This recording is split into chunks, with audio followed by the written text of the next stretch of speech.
Essa criação delas, né, me ajudou um pouco do que eu sou hoje, e por mais ter sido criado por mulheres, pelas minhas tias, pela minha avó e pela minha mãe, a rua me ajudou, a rua me formou socialmente. Né? Então, quando é o normal, né? Mãe trabalhando, você não tem a presença do pai, família tendo que trabalhar, tal, você fica meio que largado na rua, né? Então, sempre vivi na rua, tive boas amizades, e amizades não tão boas assim, que foram me guiando nesse processo.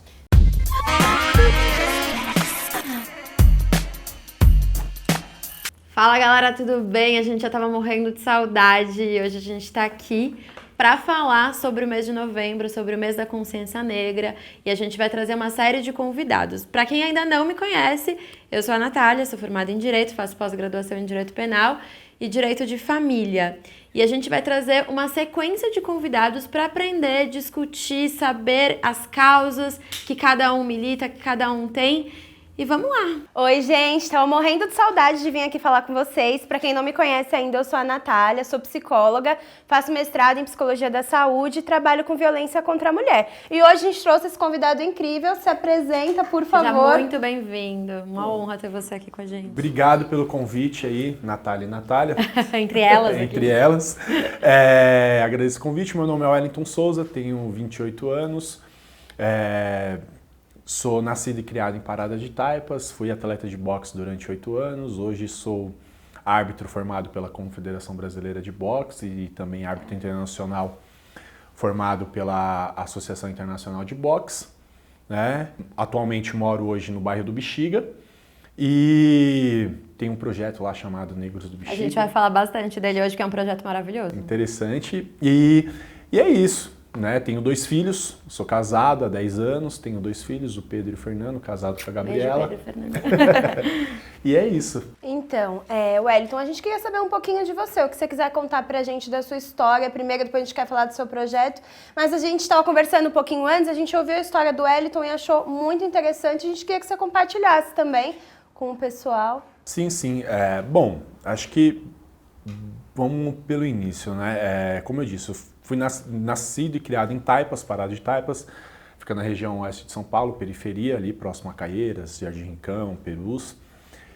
Eu tive uma infância como qualquer jovem, adolescente, negro de periferia.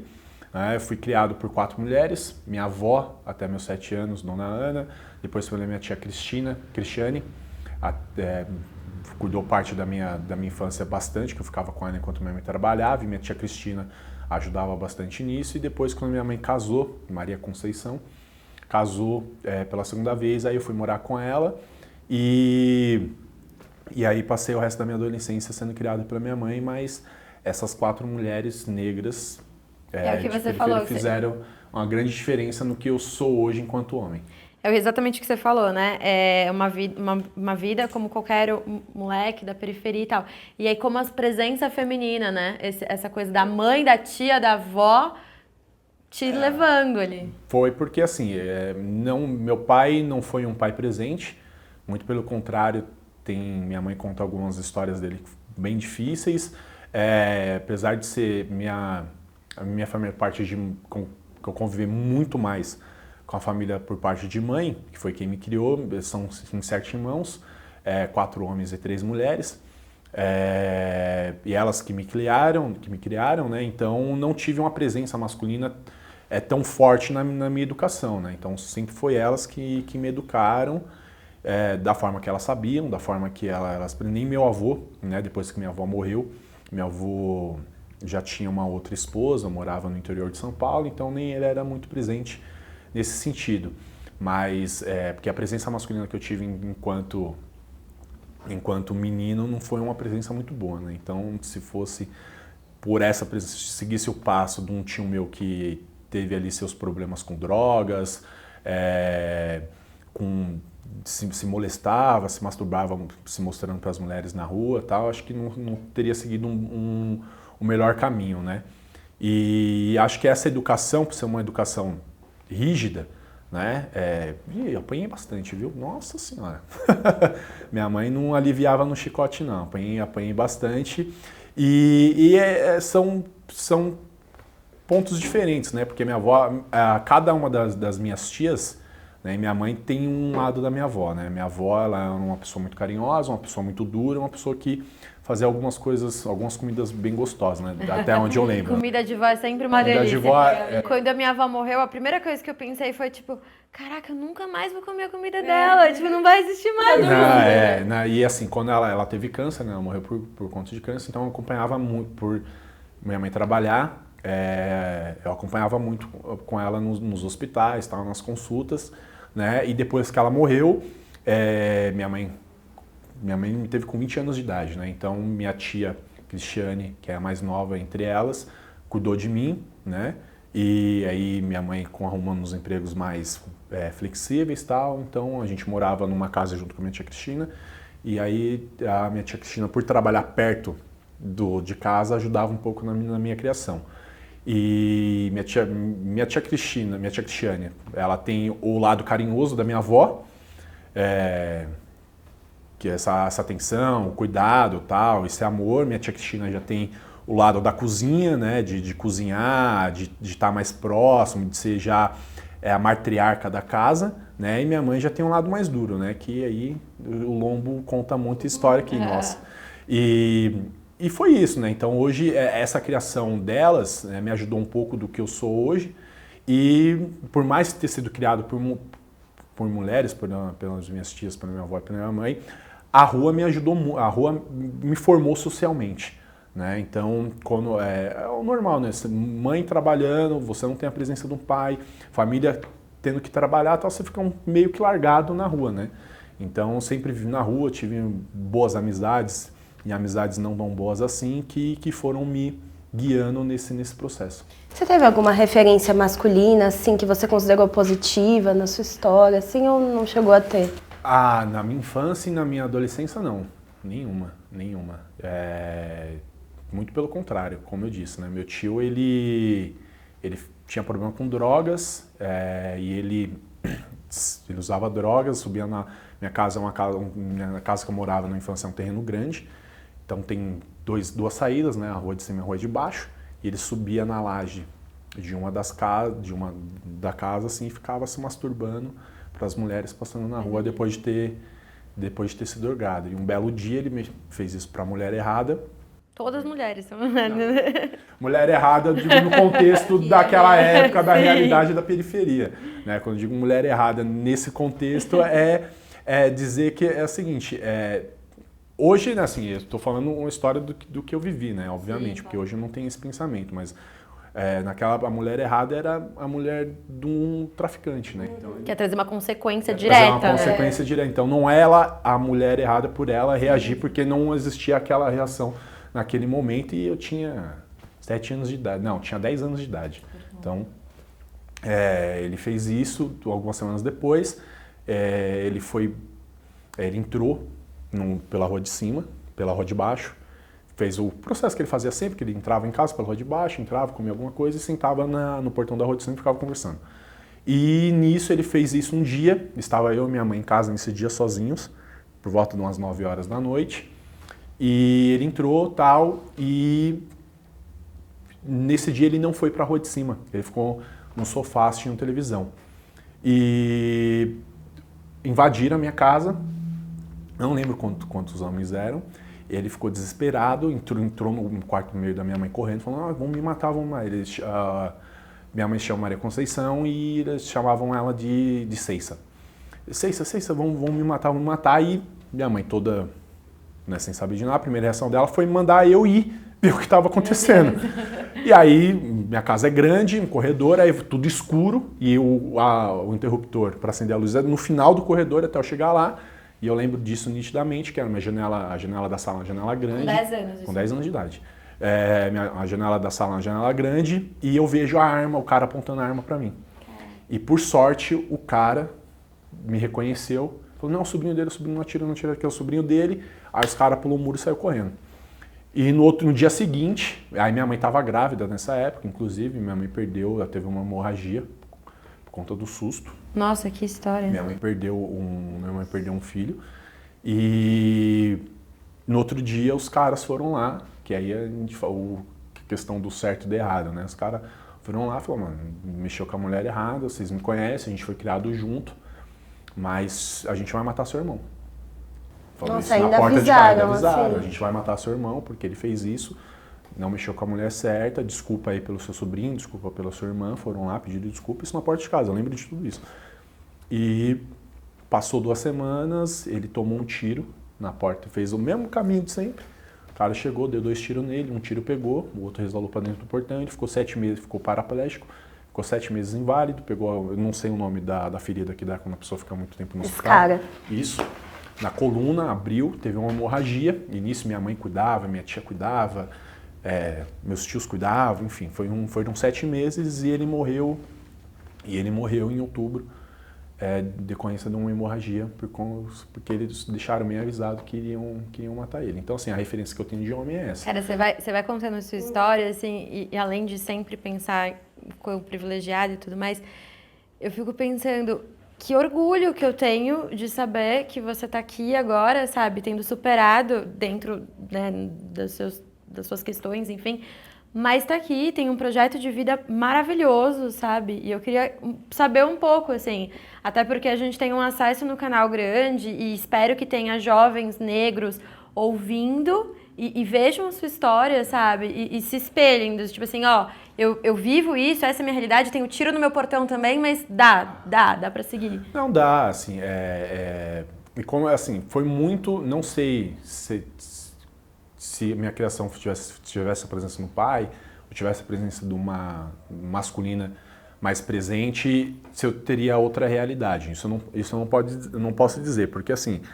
é o estereotipo, pelo menos do que eu vivi, do que eu vi, é o estereotipo do homem, o cara que trabalha, coloca dinheiro em casa, vai pro bar, joga futebol no domingo, né, no final de semana, deixa a mulher com o filho em casa, tal, que era o que se tinha, né? Meu pai era um cara muito violento, alcoólatra, chegava em casa bêbado para bater minha mãe, e minha mãe é uma negra da minha altura que arrebentava o meu pai, né? Nunca abaixou a cabeça para ele, se separou, acho que tinha uns 5 anos de idade, 3 eu acho, e minha mãe, pelo contrário, ele ia bater nela e minha mãe que batia nele, né? Pelo menos é o que ela me conta e eu acredito porque, né, é uma mulher bem forte, assim, né?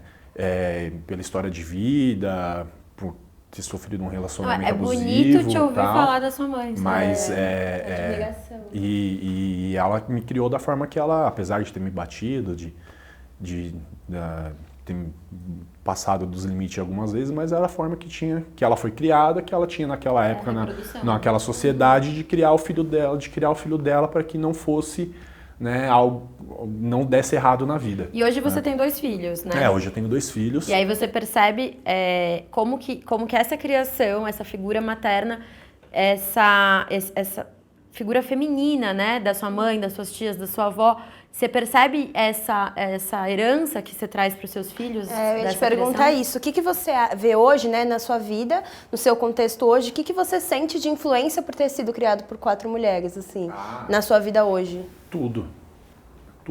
Não tem o que dizer. Não tem Dizer especificamente. Tudo diz muita coisa. Não tem especificamente. Porque, assim, a primeira questão do respeito. Você saber respeitar a mulher e saber respeitar o lugar dela. Acho que isso já é um ponto. Você saber os seus limites enquanto homem, né? Enquanto homem, saber que você não precisa mandar. Saber que a relação de um casamento ou de um relacionamento é uma questão de parceria, né, e não de autoritarismo, né, tem que se fazer conjunto, tem que se trabalhar, tem que se dividir. A partir do momento que você tem um filho, não existe só mãe, existe um pai, né, dentro desse processo, como aconteceu comigo e hoje, acho que na minha época, né, falando da minha época, eu tenho 28 anos, falando da minha época, Essa época é a mesma que a minha, se eu fosse velho pra caramba, na minha época. Mas quando eu era mais novo, essa questão do aborto masculino não se discutia, né? Então é muito mais fácil você ter um aborto masculino, o cara lá, enfim, engravidar uma mulher e sair fora e ela ficar com a responsabilidade. Eu tenho problemas com esse termo, mas a gente pode falar disso em um outro momento. Aborto mas masculino? eu tenho problemas com esse termo. Pelo menos é o que me fala. Mas a gente pode falar disso em algum momento. Com certeza. Só queria deixar o adendo aqui, Tá sabe? bom, Porque às vezes tá, você fica adendo. tipo... Sim, tá certo. E tô aqui pra aprender, porque a gente conversa vamos trocar, e os termos chegam, né? E é isso, né? Eu tive meu filho com 18 anos de idade, estava no ensino médio, segundo ano do ensino médio. Caramba, não tinha nada, minha esposa tinha 24 anos e eu lutava boxe, né? Então não tinha... eu tinha dois caminhos. Ou eu casava e construía uma família, eu saía fora, enfim, te ajudo quando der, pago uma pensão quando der, se der, enfim. E a escolha foi o contrário, né? A escolha foi justamente constituir uma família. A gente não foi morar na casa de pais, de família, a gente alugou nossa casa, nosso cantinho e constituiu nossa família, passando dificuldades. Tivemos algumas questões, né? Então eu recebia R$450 de salário, ela recebia R$1.000, a família dela ajudou, minha família ajudou até certo ponto.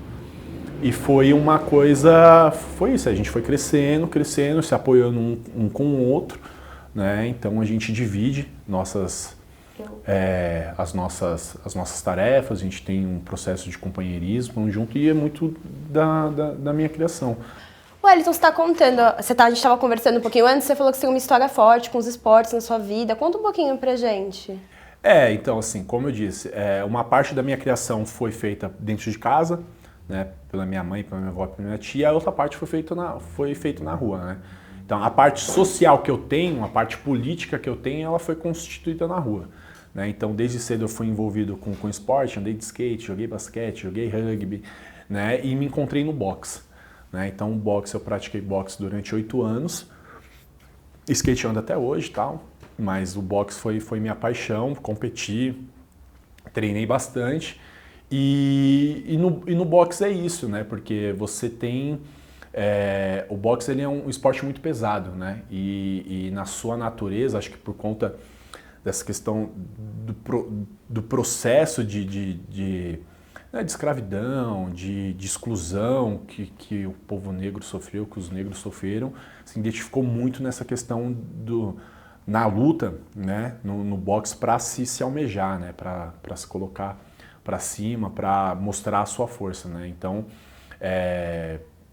acho que estar dentro do boxe, você treinar, você ter uma responsabilidade, você entender a questão do esporte, ela foi muito importante. E primeiro, a primeira, pelo menos na minha opinião, né? Posso estar errado, assim, mas eu acredito nisso, que o primeiro contato que você tem com a democracia é através do esporte, seja ele futebol, seja ele boxe, seja ele vôlei, seja ele jogando taco, brincando de pega-pega, esconde-esconde. Primeiro acesso que você tem à democracia é através do lazer, da brincadeira e do esporte. E comigo foi isso, né? No esporte onde eu vi qual era a importância de você se autoafirmar, de você não abaixar a cabeça, né? De você quebrar barreiras e preconceitos. A primeira luta que eu tive, no primeiro round, eu tomei um couro do cara, apanhei pra caramba, aí no segundo round eu tomei um tapa na cara, falei, no intervalo, né? No intervalo do primeiro round pro segundo, meu técnico pegou em mim, a gente tem 1 minuto lá, ele falou um monte de coisa, aí eu cansado lá. Eu sempre tenho curiosidade pra saber o que o técnico fala. Ele fala um monte de coisa, te instiga pra caralho. Que ele dá um gás, tipo, o cara fala, tipo, vai, assim.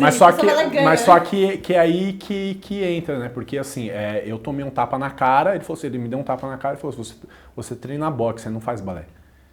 Aí ele foi exatamente isso que ele falou, você treina boxe, não faz balé, depois de ter me dado um tapa na cara. E aí fiquei muito puto com isso, fui lá e arrebentei o cara. Certo, ele pega ali no... Foram... De maneira errada, né? Foi de maneira errada, porque hoje você vê que não é bem assim, não é porque eu treino boxe que eu não posso chorar, que eu não posso sentir que eu não posso ser sensível, né? E através do boxe eu tive contato com muitas mulheres, né, que foram lá treinar, mas pelos motivos de estética, preciso perder peso, preciso entrar em forma, inclusive uma delas que eu conheci, que é a Roselane Volante, que é uma das melhores atletas profissionais do boxe feminino no Brasil, que leva aí a força das mulheres, tal, por conta por conta disso. Então é quebrar barreiras, né? Quando eu tive crise de ansiedade, me indicaram fazer o box para a questão de aprender a respirar. Eu não cheguei a fazer, mas eu esqueço sempre de respirar, é meio maluco isso. Eu acabei indo pro yoga, que também ajuda a aprender a respirar. Mas me falavam muito do box por conta da questão da respiração, de saber o tempo, né? Questão de tempo, de respiração e essa questão da luta social a gente vê aí.